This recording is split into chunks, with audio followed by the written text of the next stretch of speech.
Let me quickly tell you about the civil uprisings. तो colonial land revenue system था, exploitation हो रहा था और डी इंडस्ट्रियलाइजेशन हो रहा था। मतलब अब इंडस्ट्रीज से लोग कहाँ जा रहे थे, वापस से एग्रीकल्चरल वर्क्स के अंदर जा रहे थे। Okay. Foreign character, foreign character क्योंकि ब्रिटिश जो थे वो हमेशा ही क्या थे, एलियन ही तो थे, राइट। उसके बाद क्या है, एक second, how to do this. तो काफ़ी सारे क्या हैं यहाँ पर अपराइजिंग्स है, जैसे 1763 से लेकर 1800 तक हमने देखा सन्यासी रिवोल्ट है, जिसको फ़कीर रिबेलियन भी का। कोजेस क्या रहे, हमने देखा था कि फैमिन हुआ, हार्श इकोनॉमिक एक्सप्लोइटेशन हो रहा था। पार्टिसिपेंट्स के कौन कौन रहेंगे, पार्टिसिपेंट्स पीजेंट्स थे, जमींदार्स वगैरह थे, और डिसबैंडेड सोल्जर्स, रूरल पुअर, और इक्वल पार्टिसिपेशन था of Hindus and Muslims. Leaders कौन कौन रहे, Devi Chaudhurani, Majnu Shah, Chirag Ali, Musa Shah, Bhawani Pathak and all. Literary work हमने देखा आनंद मठ रहा, देवी चौधरानी बाय बंकिम चंद्र चट्टोपाध्याय इस सन्यासी रिवोल्ट के ऊपर। Okay, Anand Math and Devi Chaudhurani. Revolt in Midnapore and Dalbhum, इसके कॉजेज क्या रहे कि परमानेंट सेटलमेंट सिस्टम बंगाल के अंदर आ गया और डिस्पोजिशन ऑफ जमींदारीज वगैरह। इसके लीडर रहे दामोदर सिंह एंड जगन्नाथ ढल। इसके बाद रिवोल्ट ऑफ मोमारियाज। मोमारियाज जो थे ये इसका कोज ये किसके अगेंस्ट थे, अहोम्स के अगेंस्ट थे। और बर्मीज़ का इन्वेशन हुआ तो इन्होंने, अहोम वीक हो गए थे तो बर्मीज़ का इन्वेशन भी हुआ और ब्रिटिश रूल वहाँ पर आ गया। इसका कोजेस क्या थे कि ये लो कास्ट मोमारिया पीजेंट जो थे वो अथॉरिटी ऑफ होम्स के खिलाफ थे, राइट। और ये किसकी टीचिंग्स को फॉलो करते थे, ऑफ अनिरुद्ध देव। अनिरुद्ध देव की टीचिंग्स को ये फॉलो करते थे। दर्रांग जो था, किंग ऑफ दर्रांग ने यहाँ पर इन्वेशन किया। इनका हेडक्वार्टर भाटियापुर के अंदर था और जोरहाट और ये रंगपुर वगैरह अफेक्टेड रहे इनके इस रिवोल्ट के कारण। 1781 के अंदर हमारे पास मैसूर और मैसूर के साथ में और मराठास के साथ में ब्रिटिशर्स की लड़ाई छिड़ी हुई है। तो उसके साथ में फिर अब इन्होंने क्या, वॉरेन हास्टिंग्स ने प्लान बनाया कि कहीं से हमें क्या चाहिए, पैसे चाहिए ताकि वॉर की नीड्स को हम मीट कर सकें। तो इंग्लिश ऑफिसर हाने को भेजा गया एज इजारदार और उसने काफ़ी हाई एग्जेक्शंस डिमांड किए, ठीक है, इनके लोगों से, जो गोरखपुर बस्ती और बैराक के जो लोग थे उनसे डिमांड किए। और इन अवध फार्मर्स वगैरह से इजारदार्स की तरह ये काम करते हैं और फार्मर्स से ये पैसे लेने के लिए बोलते हैं। 22 लाख रुपए 1 साल के लिए, ऐसा इन्होंने तय किया। अभी जो है लोग हाने की सबॉर्डिनेट्स जो थे वो मारे जाने लगे और जमींदारी सबॉर्डिनेट वो मार दिए जाते थे गुरिल्ला फोर्सेस के द्वारा। तो ये जो एक था फेल्योर था ब्रिटिशर्स के लिए, और फिर हाने को डिसमिस कर दिया गया और इजारा को फोर्सिबली रिमूव कर दिया गया। तो this was successful for them, right. उसके बाद आता है रिवोल्ट ऑफ विजयनगरम। विजयनगरम के इसका कोजेस क्या रहेंगे कि ब्रिटिशर्स जो हैं वो विजयनगरम के लोगों से हेल्प मांगते हैं। जो विजयनगर का राजा है कौन है, आनंद गजपति राजू, ठीक है। आनंद राजू जो है वो वहाँ का राजा है और इन द किससे लड़ने के लिए, फ्रेंच को बाहर निकालने के लिए। After their victory British went back on their words, और क्या, अब उनसे पैसे मांगने लगे और उनको राजा विजय राजू जो भी है, जो सन ऑफ गणपति राजू है, वो भी रिवोल्ट करने लगा और फिर बाद में उसको लड़ाई के अंदर मार दिया गया। There was a battle at Padmanabham. तो पद्मनाभम की बैटल के अंदर वो मारा गया, उसको कैप्चर कर लिया गया। अभी जो ये पद्मनाभम है ये विशाखापट्टनम के अंदर है, आंध्र प्रदेश में। तो विजयनगर जो है वो कंपनी के रूल के अंदर आ गया। बाद में कंपनी ने क्या किया कि अब जो राजा का सन है उसको हम बिठा देते हैं, थोड़ा सा कम पैसे ले लेंगे, ठीक है। तो दिस वाज द हार ऑफ राजा ऑफ विजयनगरम। अब उसके बाद आता है revolt of Dhundia in Bednur. Let me use the pen. Dhundia in Bednur. तो ये जो धुंधिया था ये एक मराठा लीडर था जिसको टीपू सुल्तान ने इस्लाम में कन्वर्ट कर दिया था, और इसको आफ्टर वॉर्स इसको जेल में डाल दिया गया था। और जब सेरिंगपट्टनम का फॉल होता है, ट्रीटी साइन की जाती है ब्रिटिशर्स के द्वारा, तो इसको जेल से रिहा कर दिया जाता है। अब इसको तो बहुत गुस्सा था, तो इसको लेना था रिवेंज।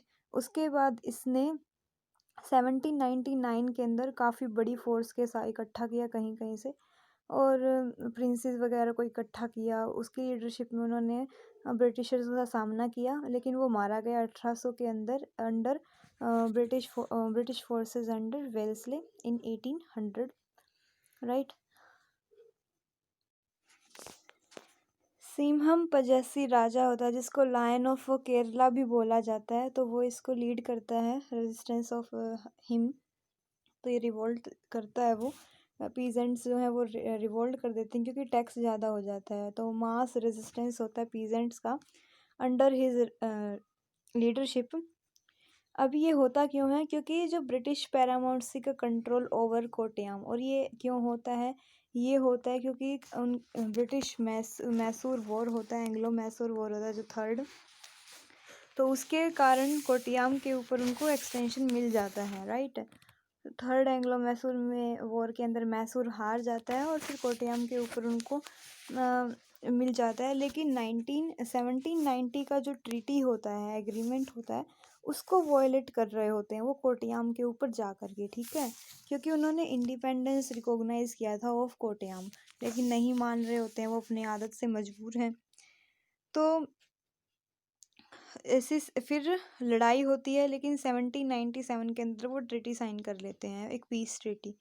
लेकिन फिर एक कॉन्फ्लिक्ट होता है, डिस्प्यूट होता है एक जगह का नाम है वेयनाड, उसके ऊपर 1800 के अंदर, जो कि फिर से क्या वॉरफेयर को शुरू कर देता है। काफ़ी सारी नायर्स की फ़ौज को इकट्ठा करता है वो, और मप्पिलाज पठान्स वगैरह भी यहाँ आते हैं। जो ये मप्पिलाज पठान्स हैं, इनमें से जो पठान्स होते हैं वो डिमोबिलाइज सोल्जर्स होते हैं टीपू के, जो कि अनएम्प्लॉयड हो गए थे टीपू की डेथ के बाद, ठीक है। तो केरल सिंघम जो है फिर वो 1805 के अंदर वो मारा जाता है, 1805 के अंदर मारा जाता है।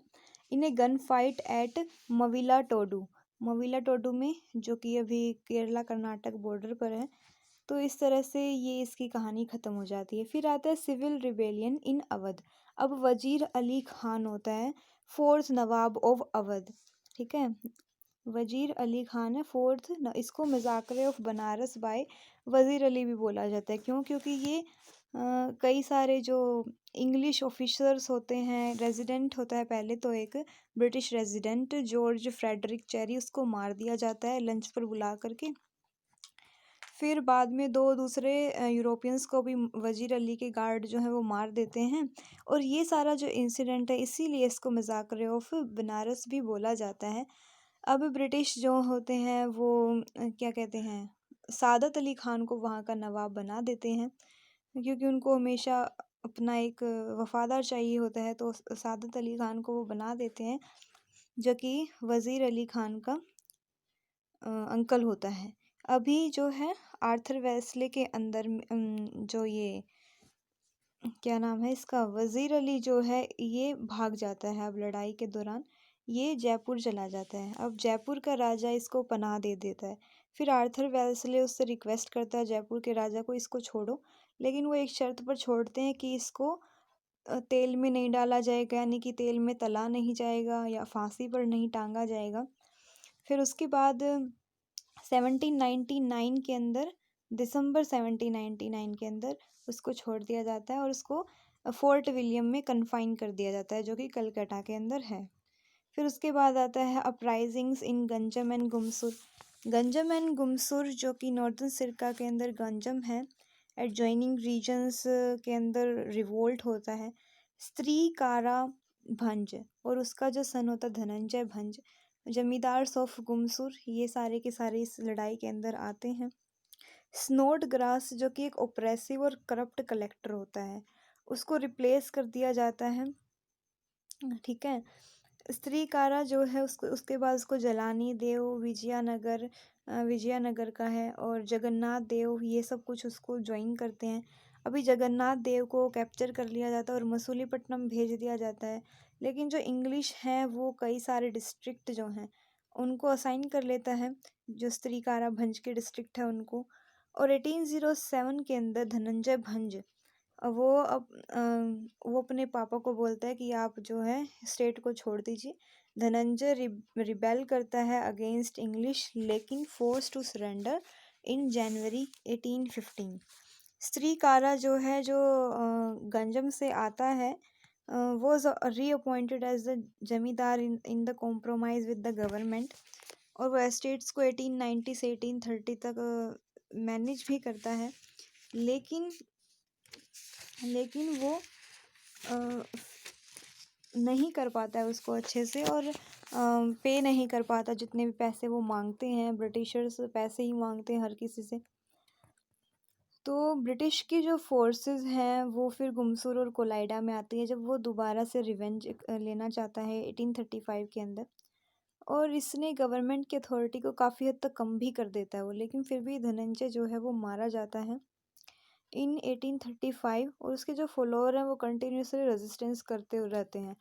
अभी गवर्नमेंट जो है वो रसेल को अपॉइंट कर देती है कि अब तुम इस सिचुएशन से डील करो, और ये स्ट्रगल 1837 तक चलता रहता है, राइट। और अब ये 1837 तक चलता रहता है, जब दूरा बिसाई एक लीडर होता है वो अरेस्ट हो जाता है, और जो जमींदारी है गुमसुर की उसको भी हटा दिया जाता है। ठीक है, तो this was about Ganjam and गुमसुर।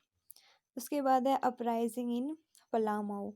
पलामऊ का जो सिचुएशन है, पॉलिटिकल सिचुएशन काफ़ी कॉम्प्लिकेटेड है, by the crisis of agrarian landlordism and the feudal system, ये उसका मेन रीज़न है। 1800 के अंदर भूखन सिंह होता है, भूखन सिंह जो चेरो चीफ होता है वो रिबेल कर देता है। कर्नल जोन्स जो है वो 2 साल के लिए कैंपिंग करता है इन पलामो एंड सरगुजा, ताकि इस रिबेल को रोका जाए। अब भूकम सिंह जो है वो मर जाते हैं इन 1802, and subsequently the insurrection calm down.